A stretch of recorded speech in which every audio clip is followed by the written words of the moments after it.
Eu prefiro ser essa metamorfose ambulante. Eu prefiro ser essa metamorfose ambulante do que ter aquela velha opinião formada sobre tudo. Do que ter aquela velha opinião formada sobre tudo. Eu vou desdizer aquilo tudo que ele dizia.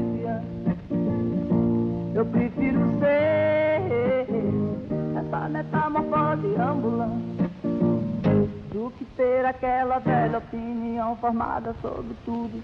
É o problema da verdade absoluta, né? E minha música, inclusive, não vem propor nenhuma verdade absoluta, porque verdade absoluta não existe.